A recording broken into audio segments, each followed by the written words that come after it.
I'm John. This is Slow Learner. I'm the slow learner when it comes to music, and I'm here to share a few things about how to play the baritone ukulele. And today I'd like to step you through just two chords. We'll look at E and F. All right. And for each chord, I'll talk about the notes in it, and then we will look at how to turn it into a minor chord, how to turn it into a 7 chord, and how to move it up and down the neck of the ukulele. So first things first, we're doing the E chord, and the notes of an E major chord are the E itself. That's the first note in the scale. It's the root, and you can find that on the ukulele by fretting the bottom string and the 2nd fret. Alright, so I'm going to fret it here, and I'm going to use my ring finger, and you're going to see why I'm doing that in just a minute. And then to get the 3rd, which is a G sharp, I need to fret the 1st fret on the 2nd string down, the G string. Alright. Do, re, mi, fa, sol. 5th note is a B, and it is achieved just by playing this string open, the 3rd string, working our way down from the D to the G string to the B string. Alright, so we've got an E here, a G sharp here, an B here, and then the last string is an E again, and that doubles up to form an octave. Alright, and that's an E major chord.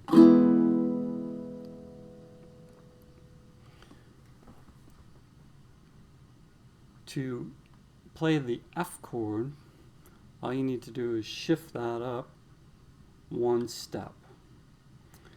So then it becomes F, A, and C. Do, re, mi, fa, sol.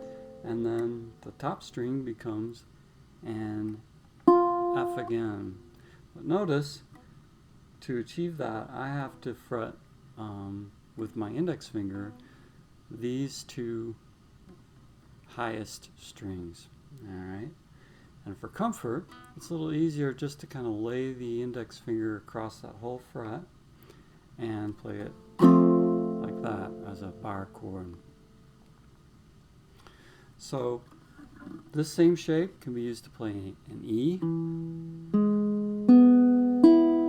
or an F, and those are major chords.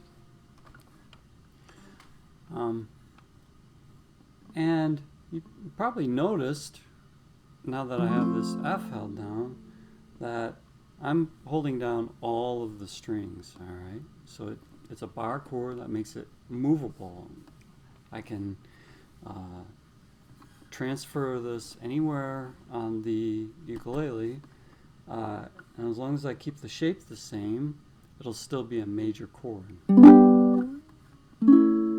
So let's explore that just a tiny bit before we talk about how to make these chords into minor and 7 chords. If I take the E,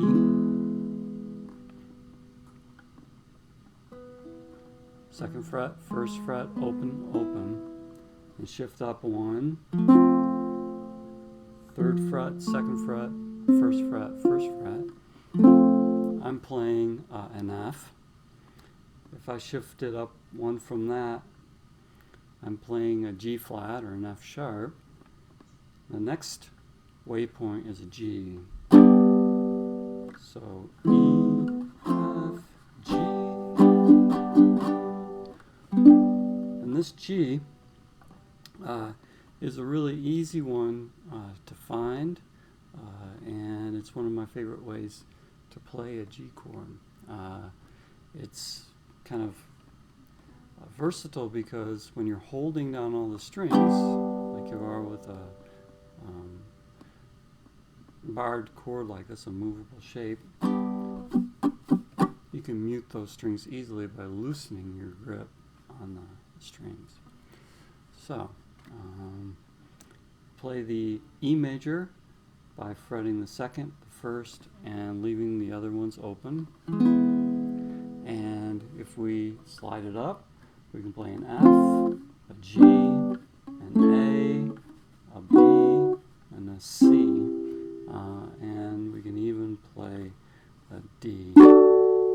So that's how to play an E major chord.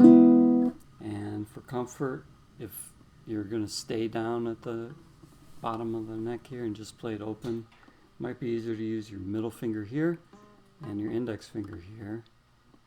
Second fret, first fret, leave the other ones ring open. How do I change that major chord into a minor chord that has a little bit sadder sound? The key there is you need to take the third, do, re, mi, and drop it a half step to make it a flat third. And now you have a minor chord. And you can hear that difference. Major, minor, major, minor. So it's very convenient if you're using this other fingering, the movable one. Let's say I'm playing an F. To make that minor, all I have to do is release my middle finger here, and that is a minor shape. And it's also movable, just like the major one was. So F minor, G minor. So just another look at this minor shape. You're holding all three of the top strings down with your index finger, and then you're fretting the bottom string, the D string, up 2 frets with your ring finger. Alright, you could do this with your middle finger too. It's a little awkward. I like to use the ring finger. Normally I would just hold this one kind of in front of the fretboard, but I'm tucking it under so you can see the shape. Alright.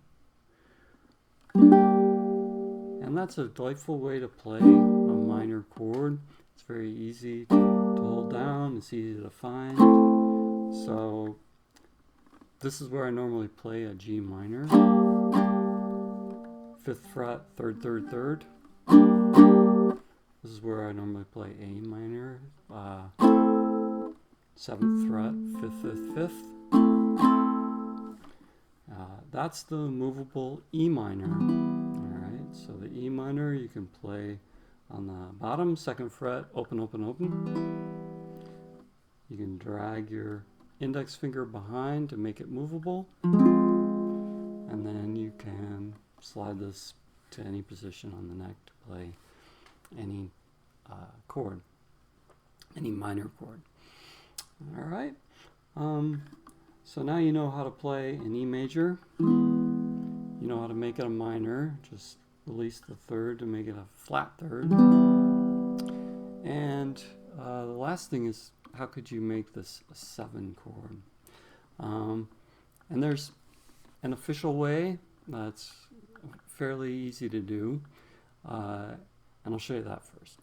So to get a 7 chord, you need to drop the root down by 2 frets, or 1 full tone, 1 full step.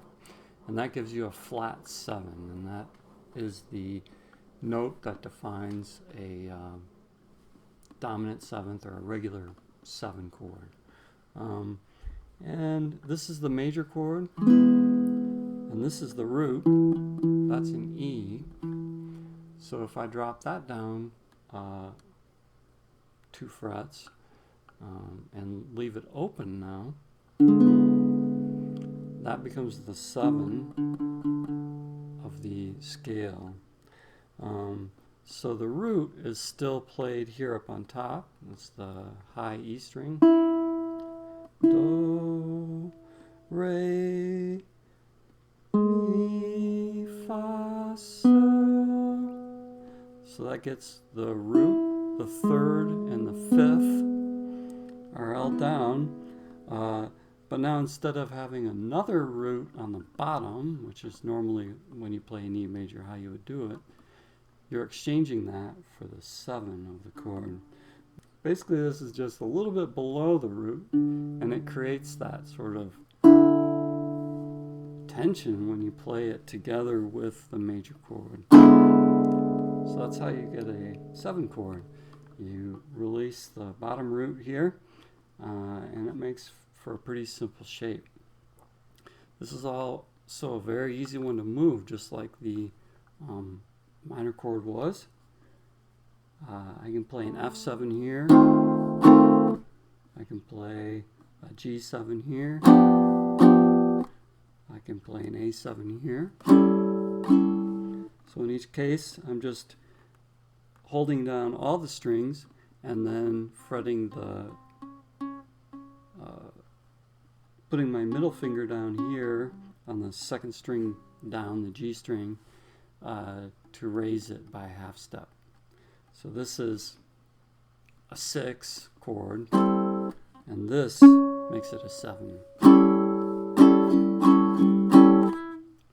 So, pretty easy, movable way to spell out a 7th chord, and just as versatile as any other fingering for a 7. I will also point out, if I'm down here playing E major, and this is one way to make a 7, there's another way to sort of make a 7, which is to take this note here, which is the 5, do, re, mi, fa, sol. Well, 5 to 7 is not very far. I can add a 7 up here. That isn't really officially a 7 chord because now all I have is the root and the 3rd and the 7, and I don't have the 5th in the chord anymore because it should be here. But it gives the 7 character. It kind of allows you to quickly throw in a little accent without necessarily releasing this bottom root. So if you were using this in a movable context, here's a G chord. I can make it a 7 by releasing my ring finger,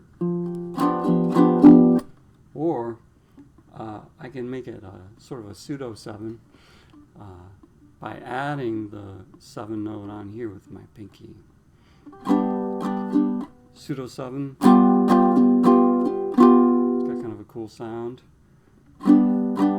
Real 7,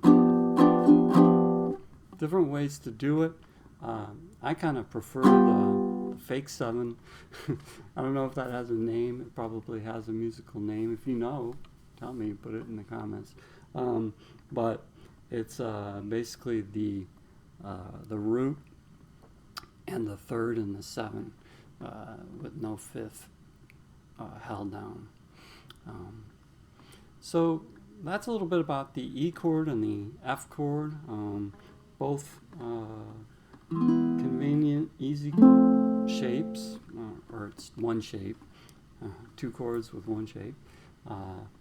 There aren't too many open ways to play an F that really aren't amounting to this shape right here. So, I hope you enjoyed this. I hope it was useful to you. And I hope that extra time that I took to show how to move these and how to change them into minor and 7 chords was, a good way for you to see how everything's connected. Because this is a slow kind of an approach, I name the notes and I try to sing them with the scale and stuff like that. And if you do that, it's not the quickest way to learn the chords, but over time I think it'll give you a little bit more durable knowledge and a little bit more background that will help you take the next step with your playing. So I hope you enjoyed that, and please like this, comment with any questions you might have or suggestions for other topics or ideas, resources that you've found that have helped you learn. And thanks again.